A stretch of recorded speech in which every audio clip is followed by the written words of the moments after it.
Om Shanti. Good morning. आज प्राणेश्वर बाप दादा की 4 मार्च 2024 के अनमोल महावाक्य सुनते हैं। मीठे बच्चे, तुम रॉयल कुल के रॉयल स्टूडेंट हो। तुम्हारी चरण बहुत रॉयल होनी चाहिए, तभी बाबा का शो कर सकेंगे।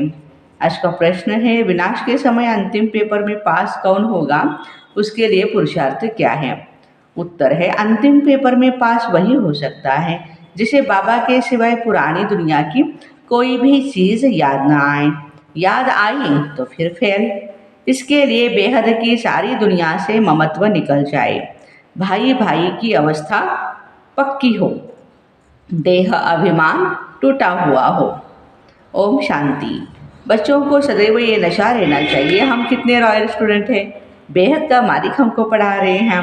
तुम कितने ऊंच कुल के रॉयल स्टूडेंट हो, तो रॉयल स्टूडेंट की चलन भी रॉयल होनी चाहिए ना, तभी बाबा का शो कर सकेंगे। तुम विश्व में शांति स्थापन करने के लिए निमित्त बने हो। श्रीमत पर तुमको शांति की प्राइज मिलती है, वह भी एक जन्म के लिए नहीं, जन्म जन्मांतर के लिए मिलती है। बच्चे बाप का शुक्रिया क्या मानेंगे। बाबा आपे ही आकर हाथ में स्वर्ग देते हैं। बच्चों को पता था क्या कि बाबा यह आकर के देंगे। अब बाबा कहते, मीठे बच्चे मुझे याद करो। याद के लिए क्यों कहते हैं, क्योंकि इस याद से ही विकर्म विनाश होते हैं। बेहद के बाप की पहचान मिली है और निश्चय हुआ, तकलीफ की कोई भी बात नहीं है। भक्ति मार्ग में बाबा कहते हैं कि बाबा बाबा तो कहते रहते हैं, सभी भक्त कहते रहते हैं, लेकिन बाप से जरूर कुछ वर्षा तो मिलेगा। तुम्हें पुरुषार्थ की मार्जिन है, जितना श्रीमत पर पुरुषार्थ करेंगे उतना ही ऊंच पद मिलेगा।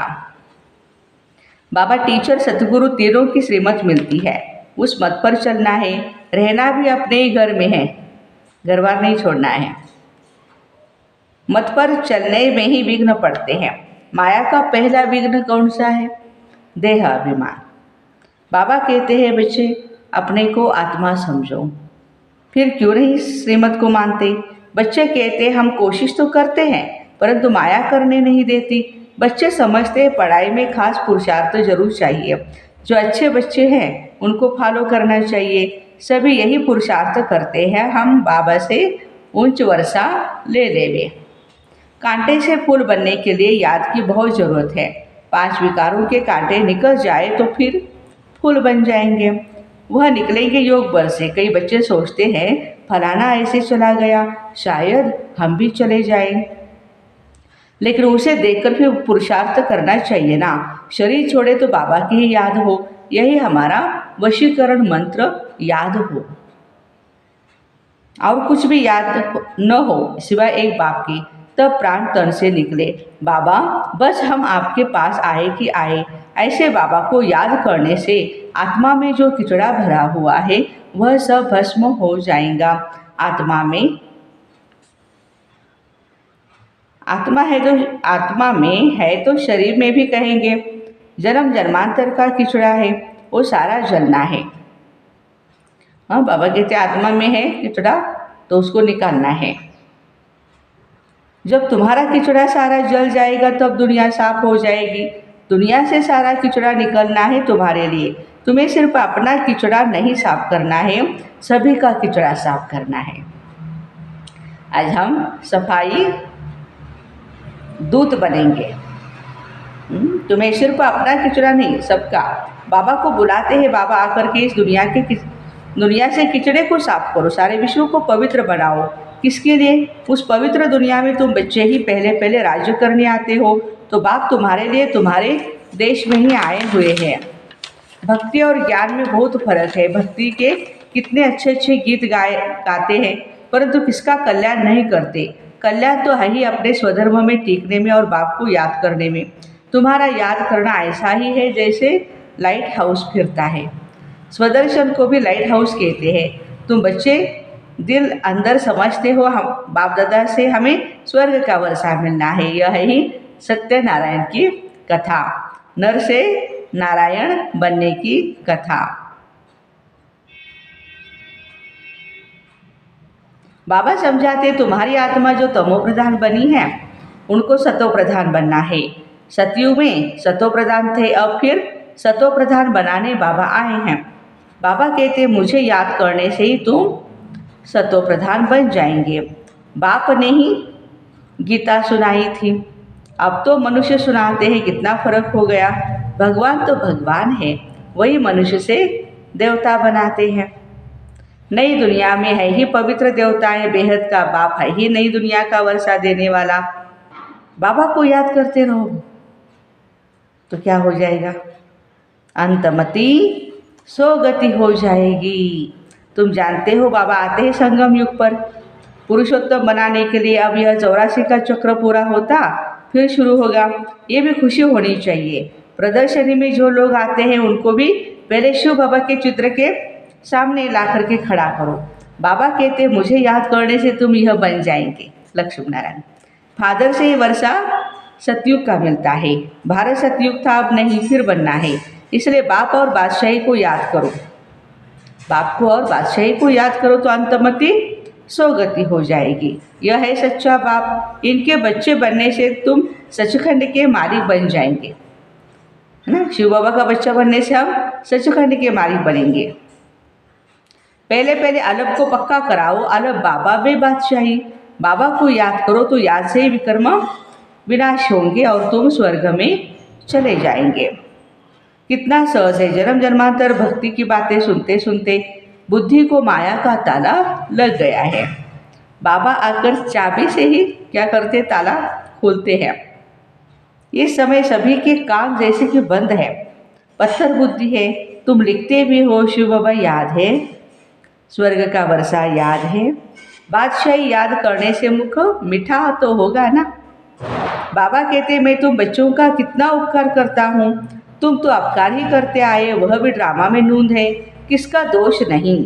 तुम बच्चों की यह मिशन है ही पत्थर बुद्धियों को पारस बुद्धि अथवा कांटों को फूल बनाने के लिए। यह मिशन तुम्हारी चालू है। कांटों को फूल बनाने की बाबा कहते यह मिशन तुम्हारी चालू है। सब एक दो को कांटों से फूल बना रहे हैं। उन्हों को भी ऐसा बनाने वाला जरूर किंग ऑफ फ्लावर होगा। स्वर्ग की स्थापना करने वाला अथवा फूलों का बगीचा बनाने वाला कौन है? एक ही बाप है। तुम हो खुदाई खिदमतगार। ये टाइटल इतिहास में खान अब्दुल गफ्फार खान जी को मिला था। बाबा कहते जितने भी बाबा के सारे लाल हैं, करोड़ों बच्चे, ये सारे कौन हैं? खुदाई खिदमतगार है, खुदा की खिदमत में हाजिर है। तमो प्रधान को सतो प्रधान बनाना यही खिदमत है, और कोई तकलीफ नहीं देते हैं। समझाना भी बहुत सहज है। कलयुग में है तमो प्रधान, अगर कलयुग की आयु बढ़ा देंगे तो और ही तमो प्रधान बनेंगे। तुम बच्चे जानते हो अब हमको फूल बनाने वाला बाप आया है, कांटा बनाना तो रावण का ही काम है। फूल बाप बनाते, जिसको शिव बाबा याद है उनको जरूर स्वर्ग में याद आएगा, क्योंकि बाप के साथ बाप का वर्षा भी याद आएगा। प्रभात फेरी जब निकालते हो तो उसमें भी दिखाओ हम प्रजापिता ब्रह्मा कुमार कुमारियाँ भारत पर इन लक्ष्मी नारायण का राज्य स्थापन कर रहे हैं। हम ब्राह्मण सो देवता बनते हैं, देवता सो फिर क्षत्रिय सो वैश्य, ये बाजोरी है। किसको समझाना बहुत ही सहज है। हम ब्राह्मण हैं तो ब्राह्मण क्या है? चोटी है, तो ब्राह्मणों को भी चोटी रखते हैं। तुम भी समझते हो हमने 84 का चक्र पूरा किया। बच्चों को कितनी अच्छी नॉलेज मिलती है। बाकी सब तो है ही भक्ति। ज्ञान एक ही बाप सुनाते, सर्व का सदगति दाता एक ही बाप है। पुरुषोत्तम संगम युग भी एक ही है। बाप एक है, लक्ष्य हमारा एक है, संगम युग भी एक है। इस समय बाप तुम बच्चों को पढ़ाते हैं, भक्ति में फिर यादगार चलता है। बाबा ने तुम बच्चों को रास्ता बताया है। ये पुरुषार्थ करने से तुम यह वर्षा ले सकते हो। यह पढ़ाई बहुत ही सहज है। नर से नारायण बनने की पढ़ाई। कथा कहना रॉन्ग है, क्योंकि कथा में एम ऑब्जेक्ट नहीं होती है। कथा में बाबा कहते हैं ध्येय नहीं होता है, लक्ष्य नहीं होता है। पढ़ाई में एम ऑब्जेक्ट होता है। हमारा जो एजुकेशन है इसमें हमारा एम ऑब्जेक्ट है। अच्छा, हमें पढ़ाते कौन? ज्ञान का सागर शिव बाबा। बाप कहते हैं मैं आकर तुम्हारे रत्नों से झोली भरता हूँ। वाह, हाँ, सारे ज्ञान रत्नों से बाबा कहते हैं मैं झोली भरता। बेहद के बाप से तुम प्रश्न क्या पूछेंगे? इस समय सब है ही पत्थर बुद्धि। तो पत्थर क्या करता है? हाँ, दुख ही देता है ना। रावण को नहीं जानते हैं, तुमको अब अकल मिलता है पूछने के लिए। मनुष्य से पूछो आखिर रावण है कौन, कब से इनका जन्म हुआ, कब से जलाते हो? कहेंगे ये तो अनादि है, रावण अनादि है। तुम अनेक प्रकार से प्रश्न पूछ सकते हो, वह भी समय आएगा तो पूछेंगे, कोई रेस्पॉन्स कर नहीं सकेंगे। रावण क्या चीज़ है? रावण को शैतान तो सब कहते हैं, लेकिन शैतान भी क्या चीज़ है?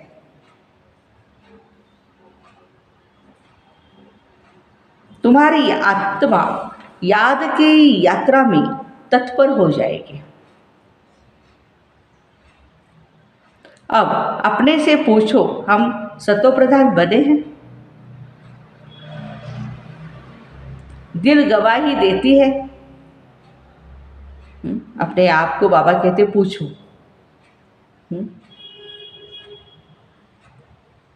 अभी कर्मातीत अवस्था तो नहीं हुई ना, होनी है जरूर। बाबा हर एक को प्यार से चाहे मार से लेकर के जाएंगे ही, तो उसके पहले हमें कर्मातीत बनना ही है। इस समय तुम बहुत थोड़े हो, इसलिए तुम्हारी कोई भी नहीं सुनते। इस समय बाबा कहते तुम बहुत थोड़े हो, इसलिए कोई सुनते नहीं, और तुम्हारी बात भी न्यारी है। पहले पहले बताओ, बाबा भी आते हैं कब? संगम युग पर। एक एक बात जब समझे तब आगे बढ़ाओ, बहुत धैर्यता से, प्यार से समझाना है कि तुमको दो बाप हैं। कौन से दो बाप? एक लौकिक, दूसरा पारलौकिक। पारलौकिक बाप से बेहद का वर्षा तब मिलता है जब तुम सतो प्रधान बनते हो। बाबा याद पड़े तो खुशी का पारा चढ़े। तुम बच्चों में बहुत गुण भरे जाते हैं। तुम बच्चों को बाबा आकर के क्वालिफिकेशन सिखलाते हैं। देवताओं की हमारी क्या क्या क्या क्वालिटीज़ हैं वो हमें सिखलाते हैं। फिर सिखलाने के बाद हमें हेल्थ भी देते हैं और वेल्थ भी दे देते हैं, और गुण भी हमारे अच्छे सुधारते हैं, एजुकेशन भी देते हैं, और जेल की सज़ाओं से भी बाबा हमें छुड़ाते हैं, गर्भ जेल की सज़ाओं से। तुम बहुत अच्छी रीति मिनिस्टर आदि को भी समझा सकते हो। समझाना ऐसा चाहिए जो उनको पानी पानी कर देना चाहिए।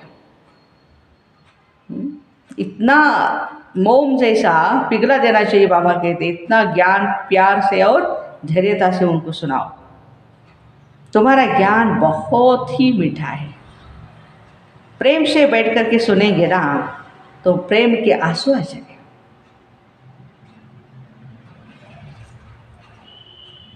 हमेशा इस दृष्टि से देखो कि हम भाई को रास्ता बताते हैं। बोलो हम श्रीमत पर भारत की सच्ची सेवा कर रहे हैं। भारत की सेवा में ही हमारे पैसे भी हम लगाते हैं। बाबा कहते दिल्ली में से ओम शांति। तो प्यारे बाबा कहते हैं कि प्रेम से बैठ कर के सुने तो प्रेम के आंसू आ जाएं। हमेशा इस दृष्टि से देखो हम भाई को रास्ता बता रहे हैं। हम श्रीमत पर भारत की सच्ची सेवा कर रहे हैं। भारत की सेवा में ही पैसे लगाते हैं। बाबा कहते दिल्ली में घेराव डालो, परंतु अभी तक किसी को भी घायल नहीं किया है। घायल करने में योग बल चाहिए। योग बल से तुम विश्व के मालिक बनते हो, साथ साथ ज्ञान भी है। योग से तुम किसको भी कशिश कर सकेंगे। अभी बच्चे भाषण बल अच्छा करते हैं, लेकिन योग बल कम है, योग की कशिश कम है। मुख्य बात है योग की। तुम बच्चे योग से अपने को पवित्र बनाते हो, तो योग बल बहुत चाहिए, उसकी बहुत कमी है। अंदर खुशी में नाचना चाहिए, ये खुशी का डांस है। इस ज्ञान योग से तुम्हारे अंदर डांस होती है। बाबा की याद में रहते रहते तुम अशरीरी बन जाते हो।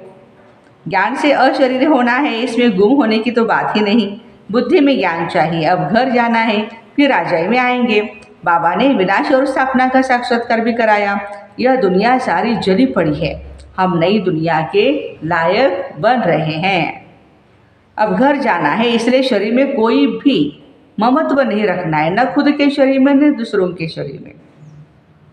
इस शरीर से, इस दुनिया से उपराम जाना है। सिर्फ अपने घर को और राजधानी को याद करना है। कोई भी चीज़ में, बाबा कहते, कोई भी चीज़ में आसक्ति न हो। विनाश भी कड़ा होने वाला है। जब विनाश होने लगेगा तो तुमको खुशी होंगी कि अभी हम ट्रांसफ़र होंगे। हुए कि हुए, पुरानी दुनिया की कोई भी चीज़ याद आई तो फिर फेल हो जाएंगे। बच्चों के पास कुछ है नहीं तो याद क्या करेंगे। बेहद की सारी दुनिया से ममत्व मिट जाए, इसमें मेहनत है। भाई भाई की पक्की अवस्था भी तब रह सकती है जब देहाभिमान टूट जाए। देहाभिमान में आने से ही कुछ न कुछ, बाबा कहते, घाटा पड़ता है। देही अभिमानी होने से घाटा नहीं पड़ता है। हम भाई को पढ़ाते, भाई से बात करते, पक्की टेव डालनी है। टेव माना आदत डालनी है। अगर स्कॉलरशिप लेनी है तो इतना पुरुषार्थ तो करना पड़ेगा। जब समझाते हो तब भी याद रहे, हम सब भाई हैं, सब आत्माएं एक बाप के बच्चे हैं। सब भाइयों का बाप के वर्षे पर हक है। बहन का भी भान न आए, इसको कहा जाता है आत्माभिमानी। आत्मा को ये शरीर मिला है, उसमें किसका नाम मेल का होता है तो किसका फीमेल का होता है। इनसे परे बाकी आत्मा है। सोचना चाहिए बाबा जो रास्ता बताते हैं वह बरोबर ठीक है। यहाँ बच्चे आते हैं प्रैक्टिस करने। ट्रेन में किसको भी बैच पर समझा सकते हो। बैठकर एक दो से पूछो तुमको कितने बाप है, फिर उत्तर दो। यह है दूसरे का ध्यान खिंचवाने की युक्ति। फिर तुमको 2 बाप है, हमको तो 3 बाप है, लौकिक, अलौकिक और पारलौकिक। इस अलौकिक बात पर द्वारा हमको वर्षा मिलता है। तुम्हारे पास फर्स्ट क्लास चीज़ है, कोई कहे इसे क्या फ़ायदा, बोलो हमारा फर्ज है अंधों की लाठी पर रास्ता बताना। जैसे नर्स सर्विस करती है तुम भी करो। तुमको बहुत प्रजा बनानी है, उच्च पद पाने के लिए पुरुषार्थ करना है। तुम सबको चढ़ती करा का रास्ता बताती हो। एक बाबा को याद करते रहो तो भी बहुत खुशी हो जाएगी और विकर्म भी विनाश होंगे। बाबा से वर्षा लेना बहुत सहज है, परंतु बहुत बच्चे गफलत करते हैं। गफलत करना माना डोंट केयर करना। अच्छा, मीठे मीठे सिकरते बच्चों प्रति माता पिता बाप दादा का याद प्यार और गुड मॉर्निंग। रूहानी बाप की रूहानी बच्चों को नमस्ते। हम रूहानी बच्चों की रूहानी माता पिता बाप दादा को याद प्यार, गुड मॉर्निंग और नमस्ते। वाह बाबा वाह, शुक्रिया बाबा शुक्रिया। अंत समय में पास होने के लिए इस शरीर और दुनिया से उपराम रहना है। किसी भी चीज़ में आसक्ति नहीं रखनी है। बुद्धि में रहे अब हम ट्रांसफ़र हुए कि हुए। बहुत धैर्य और प्यार से सबको 2 बाप का परिचय दो। ज्ञान रत्नों से झोली भरकर दान करना है। कांटों को फूल बनाने की सेवा जरूर करनी है। वरदान है बाप और सेवा में मगन रहने वाले निर्विघ्न निरंतर सेवाधारी भव। जहाँ सेवा का उमंग है वहाँ अनेक बातों से सहज किनारा हो जाता है। एक बाप और सेवा में मगन रहो तो निर्विघ्न निरंतर सेवाधारी सहज मायाचित बन जाएंगे। समय प्रति समय सेवा की रूपरेखा बदल रही है और बदलती रहेगी। अभी आप लोगों को ज़्यादा कहना नहीं पड़ेगा, लेकिन वह स्वयं कहेंगे ये कार्य श्रेष्ठ कार्य है, हमें भी सहयोगी बनाओ। यह समय के समीपता की निशानी है, तो खूब उमंग उत्साह से सेवा करते आगे बढ़ते रहो। स्लोगन, संपन्नता की स्थिति में स्थित हो प्रकृति की हलचल को चलते हुए बादलों के समान अनुभव करो। जितने भी प्रकृति की हलचल हो रही है, चलते हुए जैसे बादल होते हैं, ऐसा ही अनुभव करना है। तो ऐसे बाप और सेवा में मगन रहने वाले निर्विघ्न निरंतर सेवाधारी भाई बहनों को ओम शांति। Have a nice day.